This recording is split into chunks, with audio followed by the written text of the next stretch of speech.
প্রিয় দর্শক, এটি কক্সবাজার সরকারি কলেজে এই মুহূর্তে কিন্তু প্রচুর পরিমাণে মারামারি হচ্ছে। কোটা বিরোধী আন্দোলনের যে সূত্রপাত সেটি এখন কক্সবাজারে শুরু হয়েছে। কক্সবাজার সরকারি কলেজের সামনে কিন্তু এই মুহূর্তে আপনারা দেখতে পাচ্ছেন কি পরিমাণ ছাত্ররা ঢিল ছোড়াছুড়ি করছেন এবং এখানে উত্তেজনা সৃষ্টি হয়েছে। প্রিয় দর্শক শ্রোতা, আপনারা দেখতে পাচ্ছেন কিভাবে তারা দৌড়াদৌড়ি করছে, একের পর এক ঢিল ছোড়াছুড়ি নিয়ে ব্যস্ত হয়ে পড়েছে। অপরদিকে সরকারি কলেজের ভেতরে কারা অবস্থান করছেন আমি আপনাদের দেখানোর চেষ্টা করব সেটি।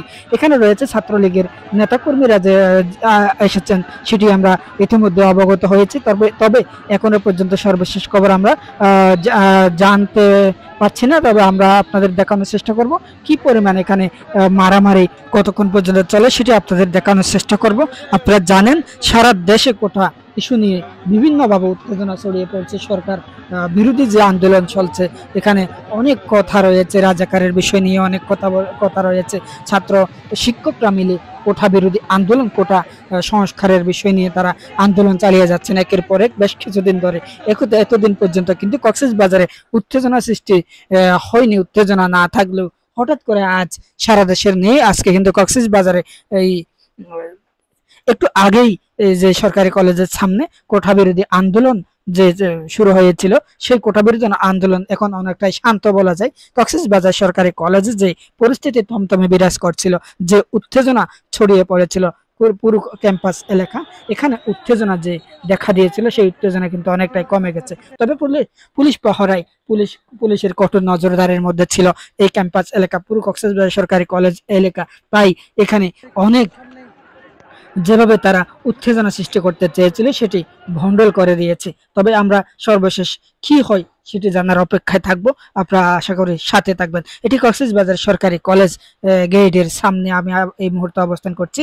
একটু আগে আপনারা দেখেছিলেন কিভাবে এই এলাকায় হট্টগোল শুরু হয়েছিল, যে উত্তেজনা শুরু হয়েছে কোটা ইস্যু নিয়ে।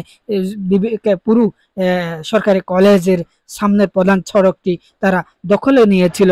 এখানে কোটা বিরোধী কোটার যে সংস্করণ, যে কোটা ইস্যু নিয়ে যারা আন্দোলনে নেমেছে সেটির ওই ধারাবাহিকতায় কক্সবাজারেও কিন্তু এই আন্দোলনটি ছড়িয়ে পড়েছিল। তবে বেশিক্ষণ পর্যন্ত এটি চলমান রাখতে পারেনি তারা, চেষ্টা করেছিল তারা বিভিন্নভাবে হয়তো অপর পাশ যারা রয়েছেন তাদেরকে হামলা করার জন্য ঢিল ছোড়াছুড়ি করেছিল, কিন্তু অবশেষে বিফলে চলে গেছে। চীন সফর নিয়ে আয়োজিত রোববারের সংবাদ সম্মেলনে কোটা সংস্কার আন্দোলন প্রসঙ্গে করা এক প্রশ্নের জবাবে প্রধানমন্ত্রী শেখ হাসিনা বলেছিলেন, মুক্তিযুদ্ধ নিয়ে এত ক্ষোভ কেন? মুক্তিযোদ্ধার নাতিপুতিরা কিছুই পাবে না, তাহলে কি রাজাকারের নাতিপুতিরা সব পাবে?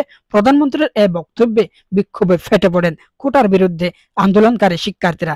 এরই ধারাবাহিকতায় সোমবার দেশের বিভিন্ন বিশ্ববিদ্যালয়ের সাধারণ শিক্ষার্থীদের উপর ছাত্রলীগ হামলা চালায় বলে অভিযোগ পাওয়া যায়। এতে আহত হয়েছেন কয়েকশো শিক্ষার্থী। কোটা সংস্কার ও সারা দেশে শিক্ষার্থীদের উপর হামলার প্রতিবাদে বিক্ষোভ করেছেন শিক্ষার্থীরা। আজ তারই এই বিক্ষোভের অংশ হিসেবে কক্সবাজার সরকারি কলেজের সামনেও কিন্তু এই বিক্ষোভ করেছে তারা ছাত্ররা। এবং এখানে আপনারা দেখতে পেয়েছেন কোটা বিরোধী যে কোটা সংস্কারের যে সারা দেশে বিক্ষোভের যে অংশ, সেই অংশই কিন্তু এই কক্সবাজারে প্রভাব পড়েছে। তবে কক্সবাজার সহ গোটা দেশে আজ বিভিন্ন বিশ্ববিদ্যালয়ে কোটা বিরোধী আন্দোলনকারী শিক্ষার্থীদের উপর হামলার প্রতিবাদে মহাসড়ক অবরোধ এবং বিক্ষোভ করেছেন শিক্ষার্থীরা।